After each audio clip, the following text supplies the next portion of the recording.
आज के वीडियो की शुरुआत इस सवाल से करते हैं, पर यह क्या लिखा हुआ है, उसके बाद से सवालों को हल करना शुरू करेंगे। विंग्स इंडिया 2026 के बारे में निम्नलिखित में से कौन सा कथन सही है, ये आपसे पूछा गया है।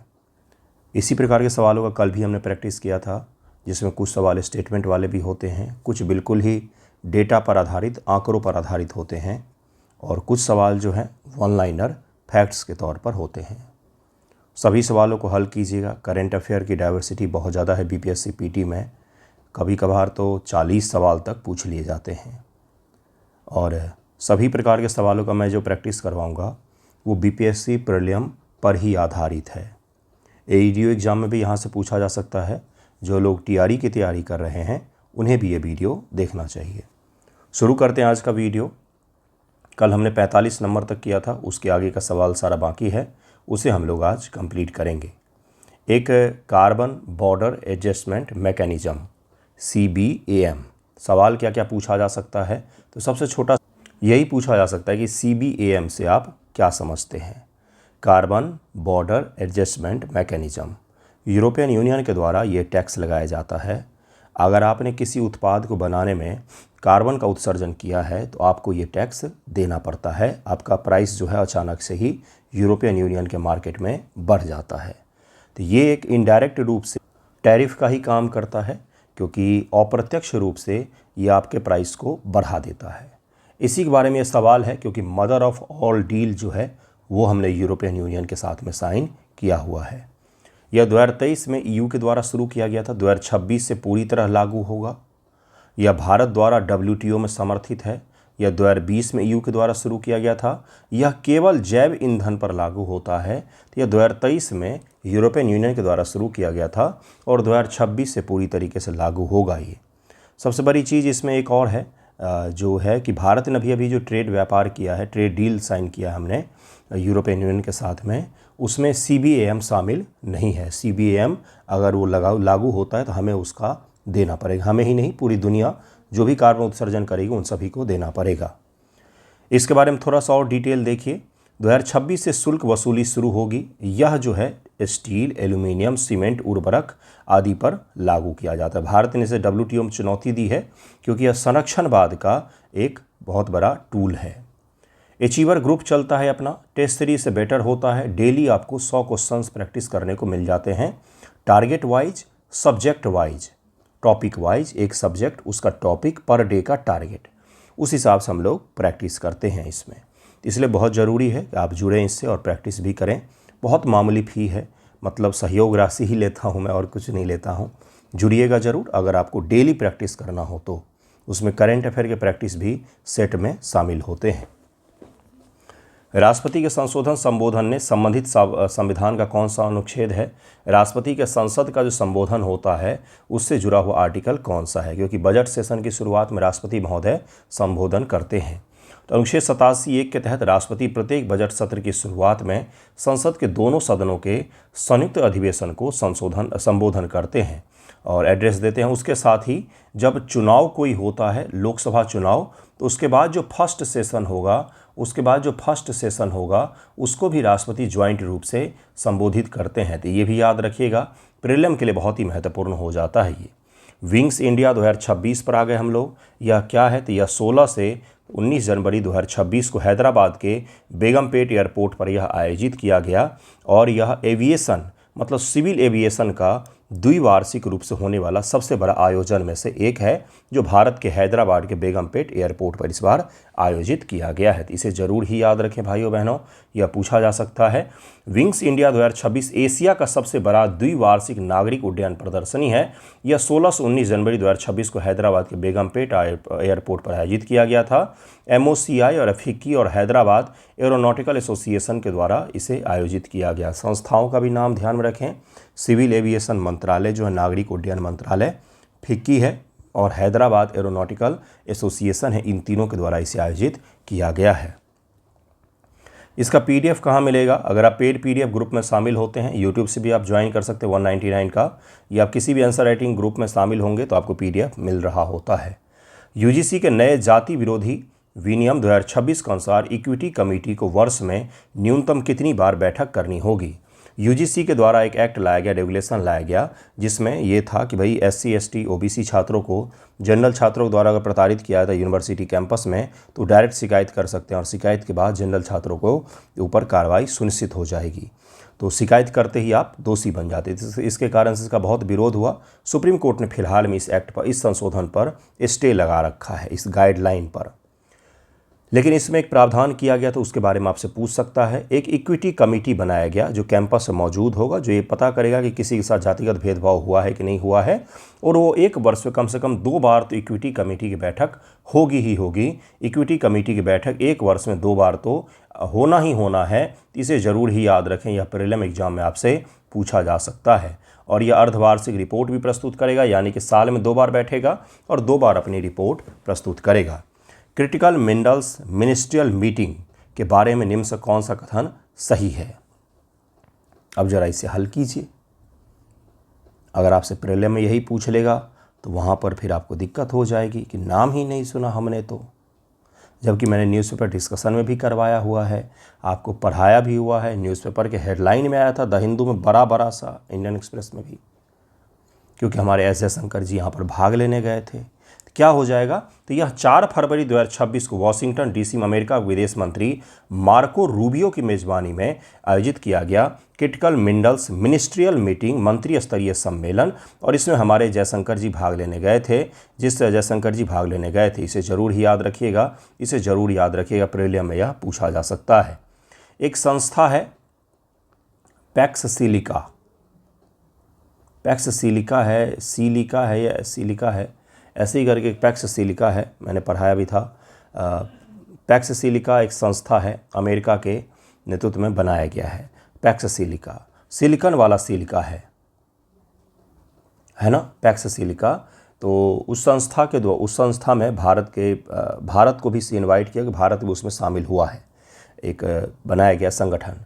उसका उद्देश्य भी यही है कि क्रिटिकल मिनरल्स और जो सेमीकंडक्टर्स के लिए बनाने के लिए जो मिनरल्स चाहिए होते हैं, उनके इंपोर्ट एक्सपोर्ट को सुविधाजनक बनाना, चीन को छोड़ते हुए, ठीक, चीन पर निर्भरता कम करते। तो पैक्स सिलिका के हम सदस्य बने हैं। यह प्रीलिम और मेंस दोनों के लिए महत्वपूर्ण होगा। आर्थिक सर्वेक्षण 25-26 में फाइनेंशियल ईयर 26-27 के लिए जीडीपी वृद्धि का अनुमान क्या है? तो यह आर्थिक सर्वेक्षण का है, इकोनॉमिक सर्वे का है, इसलिए इसे ज़रूर ही याद रखें, इसको कभी मत भूलें, क्योंकि 4 डेटा आपको याद रखना होता है। एक आर्थिक सर्वेक्षण का, एक सांख्यिकी मंत्रालय जो जारी करता है वो, और उसके अलावा एक आपका वर्ल्ड बैंक का, एक IMF का याद रखें, वैसे ये लेस इंपॉर्टेंट होता है। RBI का अनुमान क्या है, हमारे इकोनॉमिक सर्वे का अनुमान क्या है, भारत के सांख्यिकी मंत्रालय का अनुमान क्या है, ये 3 तो जरूर ही याद रखें। उसके अलावा वर्ल्ड बैंक का आप याद रख सकते हैं, IMF लेस इंपॉर्टेंट लेकिन पता होना चाहिए। इसका आंसर क्या हो जाएगा भाइयों बहनों? तो 6.8 से 7.2% के बीच वृद्धि का अनुमान रखा गया है।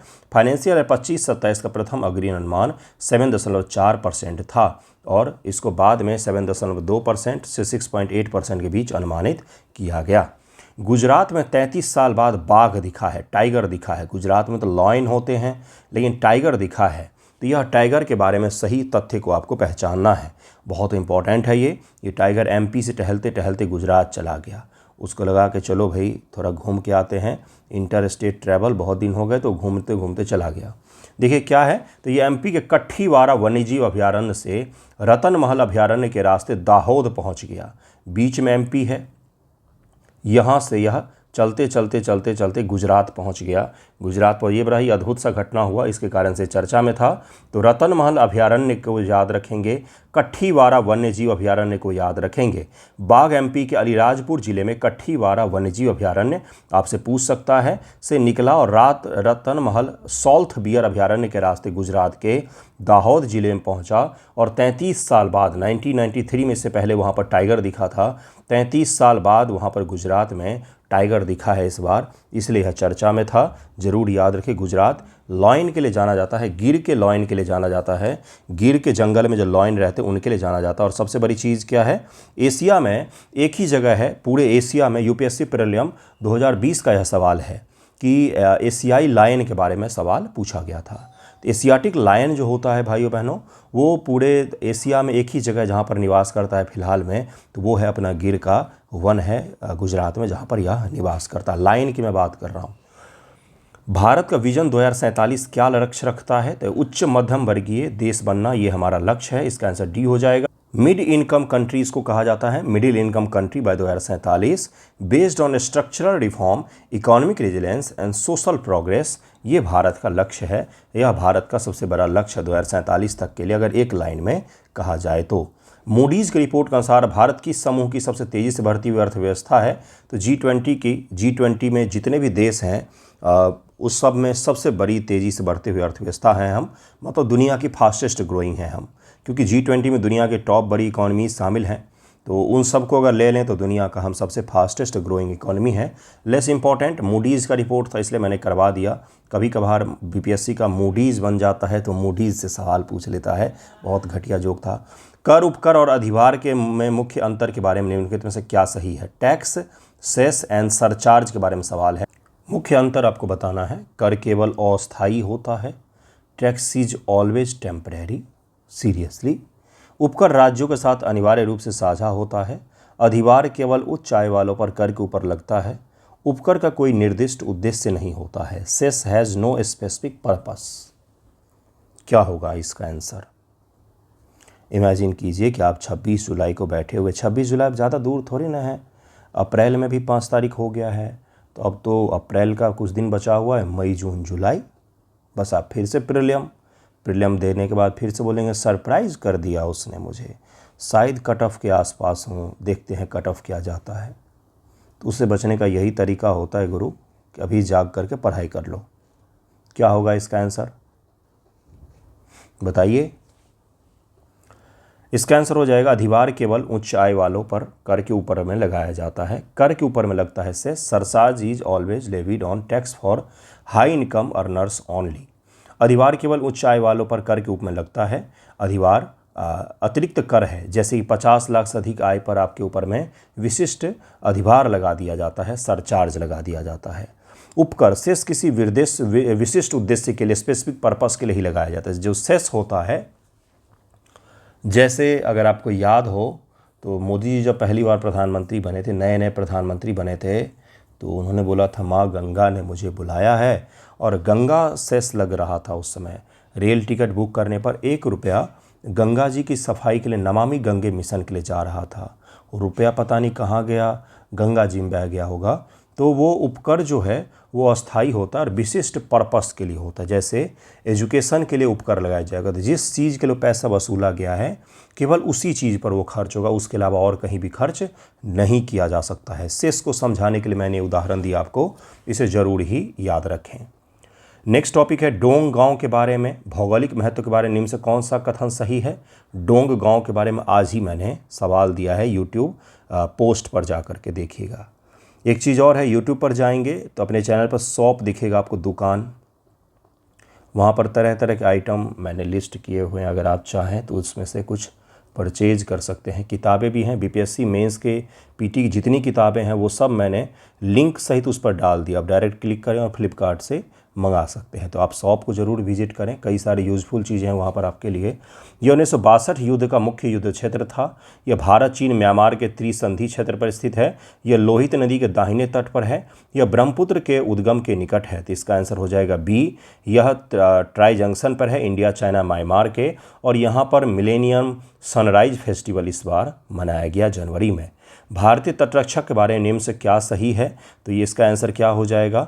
आईसीजीएस समुद्र प्रताप पर 2 महिला अधिकारी तैनात होंगी इस बार कहा गया है, और यह रक्षा मंत्रालय का अधीन नहीं आती है। इसे 1965 में स्थापित किया गया था, ये भी गलत है। आईसीजीएस समुद्र प्रताप भारतीय तटरक्षक बल का सबसे बड़ा जहाज है, इसके बारे में भी कल हमने पढ़ा, और इसलिए चर्चा में था क्योंकि इतने बड़े जहाज को कमांड करने के लिए महिला अधिकारियों की नियुक्ति की गई है रक्षा मंत्रालय के अंतर्गत में। इसे ज़रूर ही ध्यान में रखें, इसे ज़रूर ध्यान में रखें, इसका सवाल पूछा जा सकता है। नेक्स्ट सवाल देखिए क्या है। नेक्स्ट है कि भारत में भूकंपीय जोखिम के संदर्भ, एक और चीज़ था ऊपर छूट गया, 1 मिनट, 1956 में स्थापित को 1977 लिख लीजिएगा। 1977 में यह स्थापित है, 78 में एक्ट बना इससे जुड़ा हुआ। तो ये जरूर ही याद रखें, कई बार इनका पूछ लेता स्थापित कब किया गया। भारत में भूकंपीय जोखिम के संदर्भ भारत का लगभग कितना भूभाग मध्यम से उच्च भूकंपीय जोखिम वाले जोन में शामिल है? तो भारत का 61% भूभाग इसमें शामिल है। इसका आंसर ए हो जाएगा, इसका आंसर ए हो जाएगा। कैलाश महामेरु प्रसाद शैली मुख्य रूप से किस राज्य के स्थापत्य परंपरा से जुड़ा हुआ है? कैलाश महामेरु प्रसाद शैली मुख्य रूप से किस राज्य के स्थापत्य परंपरा से जुड़ा हुआ है?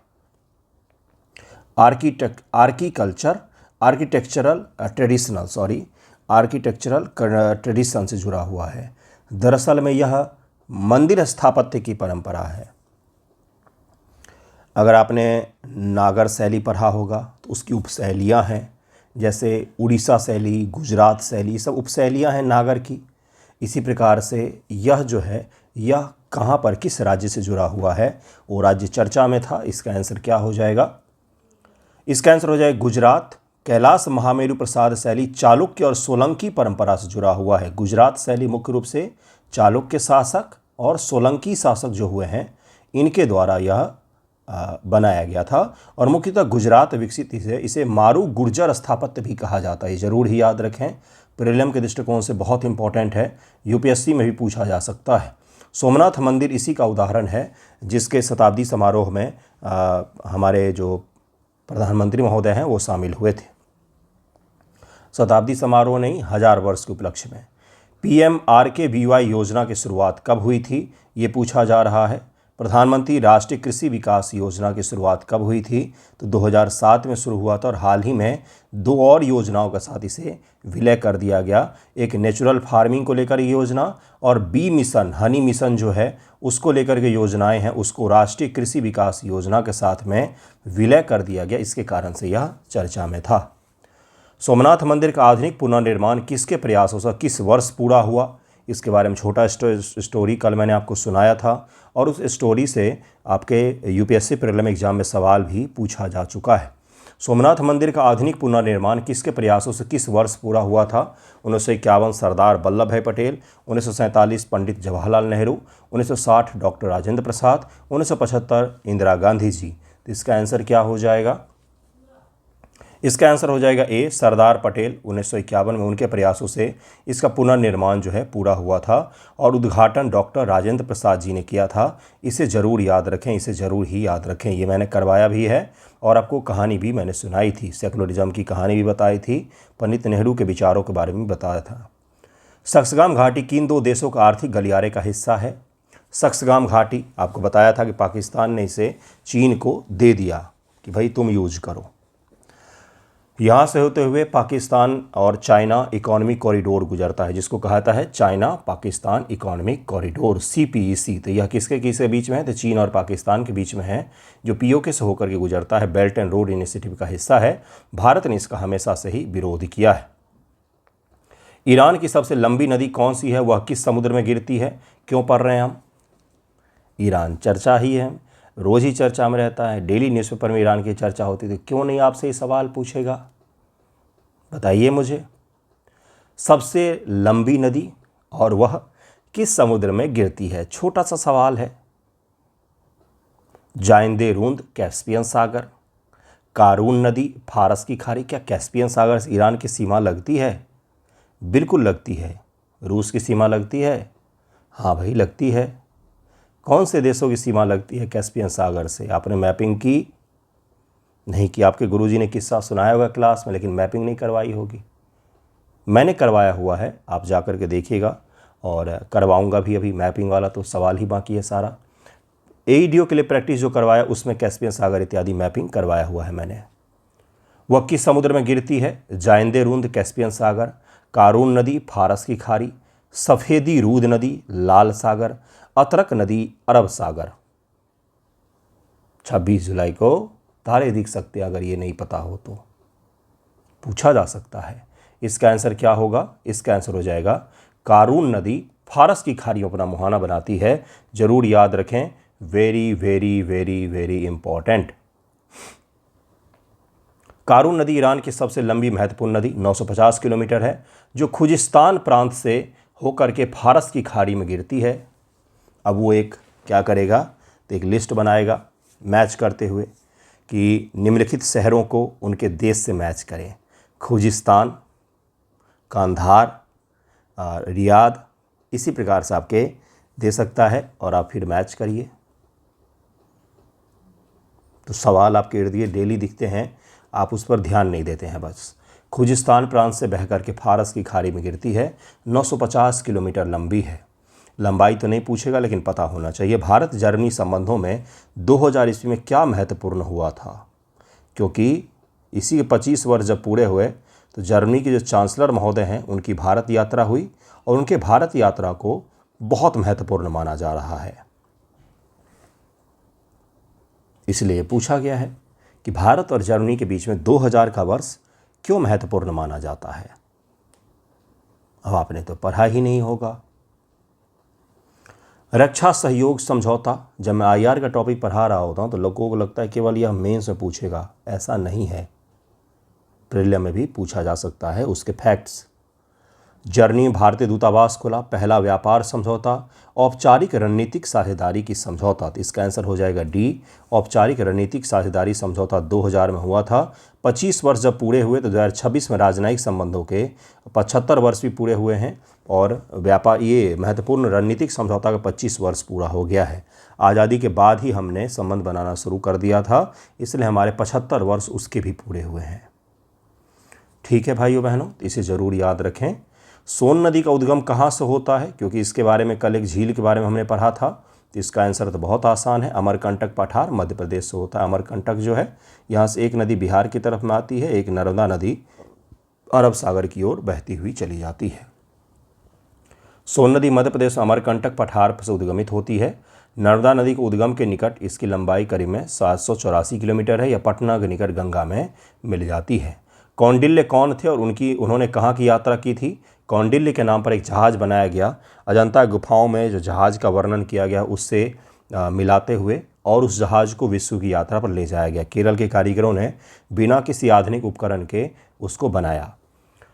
कौंडिल्य कौन थे? तो इसका आंसर क्या हो जाएगा? एक प्रसिद्ध नाविक थे जिन्होंने दक्षिण पूर्व एशिया की जहाज़ से यात्रा की थी, इसको जरूर याद रखें। उन्होंने रानी सोमा से विवाह किया था और फुनन साम्राज्य की स्थापना में महत्वपूर्ण भूमिका निभाई थी। इन्हीं के नाम पर इस जहाज़ का नाम रखा गया। 2000 साल पहले की यह कहानी है। CHOGM 2024 कहाँ पर आयोजित हुआ? CHO कॉमनवेल्थ जो हेड ऑफ गवर्नमेंट की मीटिंग्स 2024 कहाँ पर आयोजित किया गया था? छोटा सा सवाल, इसका आंसर क्या हो जाएगा? सामोआ में आयोजित हुआ था। इसका आंसर डी हो जाएगा, डी हो जाएगा, डी हो जाएगा। ज़रूर ही याद रखें, हर 2 वर्षों में यह आयोजित होता है। इस साल की बैठक आई थिंक ग्लासगो में है। देखिए कहाँ पर बैठक होती है। Startup India funds of fund में कुल कितना कोष है? इससे कितने स्टार्टअप को फंडिंग मिली है? यह भारत सरकार का आंकड़ा है, इसलिए सवाल यहाँ पर डाला गया है। इसका आंसर जरूर निकालें। 22 का आंसर क्या हो जाएगा? बी हो जाएगा। 10,000 करोड़ है। 2026 तक 1000+ स्टार्टअप को इसने फंडिंग किया है। तो इसका आंसर क्या हो जाएगा? इसका आंसर बी हो जाएगा। नेक्स्ट क्वेश्चन पर चलते हैं, देखते कितने बच्चे इसका जवाब देते हैं। अजंता गुफाओं में किस गुफा में बोधिसत्व पद्मपाणि का प्रसिद्ध चित्र मौजूद है? बोधिसत्व पद्मपाणि क्या होगा इसका आंसर? गुफा क्रमांक 17, गुफा क्रमांक 10, गुफा क्रमांक 1, गुफा क्रमांक 26। सर बिल्कुल सरप्राइज वाला सवाल आ गया था। इतना फैक्ट पूछा था कि पता ही नहीं चल रहा था कहाँ से पूछ रहा है, क्या चाह रहा है BPSC। इसी तरह के प्यारे प्यारे कमेंट आपको मिलते हैं आफ्टर प्रीलिम एग्ज़ाम। बिल्कुल सरप्राइजिंग वाला पेपर था। जो पढ़ते नहीं उनके लिए सरप्राइजिंग रहता ही है गुरु। करेंट अफेयर में चर्चा में अजंता गुफाएं, कौंडिल्य चर्चा में है, कौंडिन्य जहाज चर्चा में है।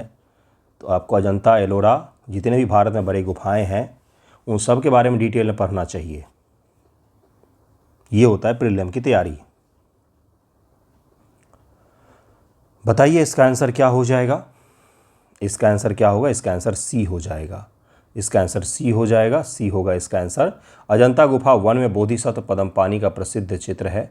गुफा 10 सबसे पुरानी चैत्य गुफा है, 2वीं शताब्दी ईसा पूर्व का। गुफा 17 में बुद्ध के जीवन की कथाएं हैं। जातक कथाएं हैं, तो इसको जरूर याद रखें कि करके। पोलैंड की स्थलीय सीमा किस एकमात्र देश के साथ नहीं है? चर्चा में था यह क्षेत्र, इसलिए आपसे सवाल पूछा गया है। बेलारूस, डेनमार्क, जर्मनी, यूक्रेन किस एकमात्र देश के साथ नहीं है? With which country does not share, Poland जो है बॉर्डर शेयर नहीं करता है, बताइए। चर्चा में है, तो इसलिए आपको पता होना चाहिए, जल्दी जल्दी कर लेते हैं। डेनमार्क के साथ नहीं है, बाकी बेलारूस, पोलैंड की 7 देशों के साथ सीमा है, जर्मनी, चेक गणराज्य, स्लोवाकिया, यूक्रेन, बेलारूस, लिथुआनिया और रूस का कैलिनग्राड का जो इलाका है उसके साथ सीमा है। डेनमार्क से केवल बाल्टिक सागर से समुद्र की सीमा लगती है। वर्ल्ड इकोनॉमिक फोरम की ग्लोबल रिस्क रिपोर्ट 2026 का मुख्य विषय क्या है? तो इसका मुख्य विषय है अनिश्चितता और भू आर्थिक टकराव, uncertainty and Jio economic confrontation, ये इसका इस बार का थीम था, तो इसे जरूर याद रखें, पूछा जा सकता है। तात्या मामा भील को भारत का रॉबिन हुड किसने कहा था? यह अंग्रेज अमीरों को लूटते थे और आदिवासियों में बांट देते थे, इसलिए इनको भारत का रॉबिन हुड की संज्ञा दी गई। किसके द्वारा? महात्मा गांधी, ब्रिटिश संसद के द्वारा, भीमराव अम्बेडकर जी के द्वारा, न्यूयॉर्क टाइम्स के द्वारा। क्या होगा इसका उत्तर? इसका आंसर हो जाएगा डी। न्यूयॉर्क टाइम्स ने 1889 में इनके लिए बहुत डिटेल में आर्टिकल छापा, जिसमें इनको पहली बार न्यूयॉर्क टाइम्स ने ही भारत के रॉबिन हुड की संज्ञा दी थी।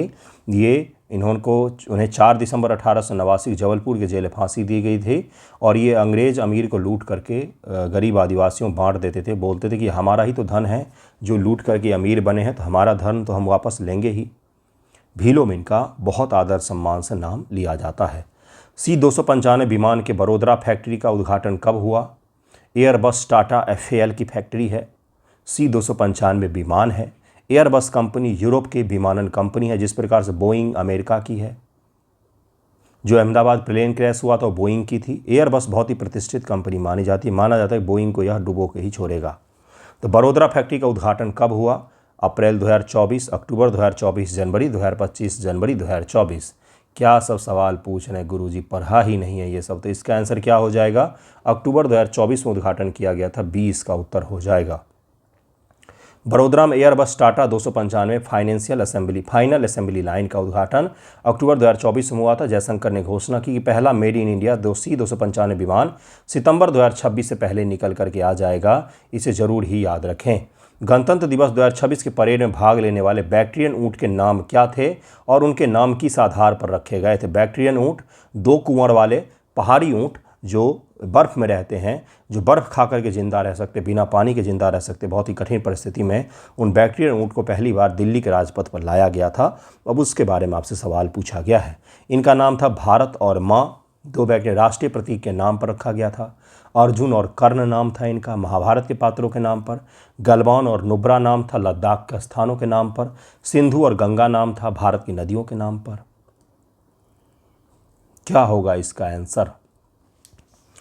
इसका नाम था गलवान और नुब्रा। इनका ये ऊँटों का नाम है गलवान और नुब्रा। ये लद्दाख के इलाके हैं, जरूर याद रखें, या क्रिटिकली इंडेंजर्ड में आते हैं। भारतीय सेना के द्वारा इनका उपयोग पहाड़ी भागों में किया जाता है।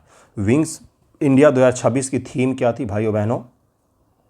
तो connecting India to the world in Amritkaal, setting the stage for Indian civil aviation at the rate 2047, ये इस बार का थीम था, जरूर याद रखें, जरूर याद रखें। भारत पहला आर्थिक सर्वेक्षण कब जारी किया गया था? तो ये अगर नहीं पता है तो बहुत ही गलत बात है। 1950 से 51 के लिए जारी किया गया था, बी हो जाएगा। 1950 से 51 के लिए 51 ईस्वी में जारी किया गया था, 1951 ईस्वी में जारी किया गया था। जैसे इस बार 25-26 का 2024-25 का पिछले साल का इस साल जारी किया गया था, इसी तरह से होता है, पिछले साल का इस साल जारी किया जाता है। तो 1950 से 51 का 51 में जारी किया गया था। 25-26 का 26 में जारी किया जाता है। RTI अधिनियम 2005 के तहत जीवन और स्वतंत्रता से जुड़े जानकारी के लिए कितने समय में जवाब देना अनिवार्य है? बहुत इंपॉर्टेंट सवाल। RTI अधिनियम बहुत चर्चा में था, इसलिए यह सवाल आपसे पूछा गया है। जीवन और स्वतंत्रता से जुड़ी जानकारी के लिए कितने दिनों में जवाब देना अनिवार्य है इस एक्ट के तहत में? 30 दिन, 15 दिन, 48 घंटे, 7 दिन। क्या हो गया? कुछ तो याद ही नहीं है। 48 घंटे में जवाब देना अनिवार्य है। RTI अधिनियम 2005 की धारा के तहत सामान्य जानकारी के लिए 30 दिन, लेकिन जीवन स्वतंत्रता से जुड़ी जानकारी के लिए 48 घंटे में जवाब देना अनिवार्य बनाया गया है। गुजरात हाल ही में देखा गया बाघ अंततः जम्बूग डोधा वन्यजीव अभयारण्य किस ज़िले में स्थित है? जो एमपी से चल के बाघ पहुंच गया था वो किस अभयारण्य पहुंचा था? तो जम्बूग डोधा, डोधा ये अभयारण्य है डोधा, और वहाँ पर पहुँच गया था। तो यह गुजरात के किस ज़िले में स्थित है? तो ये भी याद रखना है आपको, बड़ा अजीबोगरीब नाम है गुजराती टाइप का। तो इसका आंसर क्या हो जाएगा? पंचमहाल डिस्ट्रिक्ट है वहाँ पर, उसी में पहुँच गया था ये। गुजरात अब बाघ, शेर, तेंदुआ 3 बड़ी बल्लियों वाला एकमात्र जो है वो राज्य बन गया है, क्योंकि जो बाघ हैं वो केवल गुजरात में पाए जाते हैं। अब तो वहाँ पर तेंदुआ भी बसाया जाएगा और उसके साथ में अब वहाँ पर शेर भी एक पहुँच गया। लेकिन वो शेर कल को टहल के वापस आ गया तो ऐसा भी तो हो सकता है। जानवर हैं, उनको थोड़ी न पता कि हम गुजरात में आ गए हैं, ये एमपी है। उनके लिए तो पृथ्वी एक जैसी है, हम इंसानों ने पृथ्वी को बांटा है। तो इसका आंसर क्या हो जाएगा? डी इसका आंसर हो जाएगा। हमने भाषा, पंथ, जाति इन सब के आधार पर देश को, दुनिया को, समाज को बांट रखा है। जानवरों में डिवीज़न नहीं होता, जानवरों में टोटल इक्वलिटी होती है। इंडिया EU FTA के बाद भारत EU द्विपक्षीय व्यापार का 2032 का नया लक्ष्य क्या है? भारत EU द्विपक्षीय व्यापार, मदर ऑफ ऑल डील, जो आपने पढ़ा होगा, उसका एक छोटा सा फैक्ट है कि 2032 तक के लिए हमने क्या लक्ष्य रखा हुआ है। बस उस टॉपिक के पहले लाइन में ये फैक्ट आप पढ़ते होंगे, लेकिन चूंकि रिवीजन नहीं हुआ है इसलिए आप भूल गए। कोई बात नहीं, इसलिए तो MCQ प्रैक्टिस कर रहे हैं। $200 अरब का हमने लक्ष्य रखा हुआ है। इंडिया EU FTA के साथ भारत EU 2024-25 में $100 अरब से बढ़ करके 2032 तक $200 अरब का हमने लक्ष्य रखा हुआ है। BRO की स्थापना किस वर्ष हुई थी? क्यों चर्चा में है वो नीचे पता चल जाएगा। 1960 में इसकी स्थापना हुई थी। लेफ्टिनेंट जनरल हरपाल सिंह 1 जनवरी 2026 को इसके 29वें महानिदेशक बने हैं, इसे ज़रूर याद रखिएगा। Director general of BRO border road organisation, जो पहाड़ी भागों में, सीमावर्ती भागों में, कठिन परिस्थितियों में, कठिन जगहों पर यह सड़क का निर्माण करती है। तो BRO जो है उसके 29 में कौन बने हैं? तो लेफ्टिनेंट जनरल हरपाल सिंह जो हैं उसके डायरेक्टर जनरल बने हैं। तो ज़रूर याद रखिएगा इसे। NBHM national B honey mission किस वर्ष शुरू किया गया था? इसको विलय कर दिया गया है, तो 2020 में इसको शुरू किया गया था, ज़रूर ही याद रखें। वंदे भारत स्लीपर ट्रेन परियोजना किस वर्ष से तैयार की जा रही है? तो 2017 से इस पर काम चल रहा था और पहली बार यह गुवाहाटी को कोलकाता से जोड़ेगा, दोनों के बीच में शुरू किया गया है। नेक्स्ट सवाल है कि national mission on natural farming किस वर्ष शुरू हुआ था? तो इसका आंसर हो जाएगा यह 2023 में 2481 करोड़ के साथ में शुरू किया गया था। 2481 करोड़ 2023 से 2026 के लिए बजट आवंटन इसके लिए किया गया था। इसका भी विलय राष्ट्रीय कृषि विकास योजना और नेशनल बी मिशन है बरू, और उसके अलावा एक और है नेचुरल फार्मिंग को लेकर मिशन है।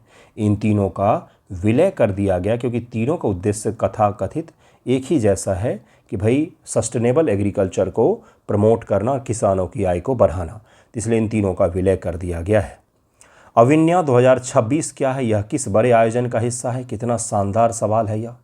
अविन्या 2026 प्रधानमंत्री जी ने भाग लिया था गुरु इसमें, इसलिए भूल जाओगे आप, सवाल पूछा जा सकता है प्रीलिम में।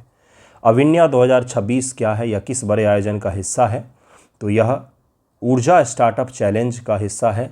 ऊर्जा स्टार्टअप मतलब एनर्जी सेक्टर में नए नए कंपनी, नए नए आइडियाज़ आए, उसको लेकर के यह चैलेंज शुरू किया गया था। ऊर्जा startup challenge India energy week का आयोजन जो गोवा में ONGC में किया गया, वहीं पर यह चैलेंज भी रखा गया था, अविन्या 2026 चैलेंज। ज़रूर याद रखें, स्टार्टअप चैलेंज था।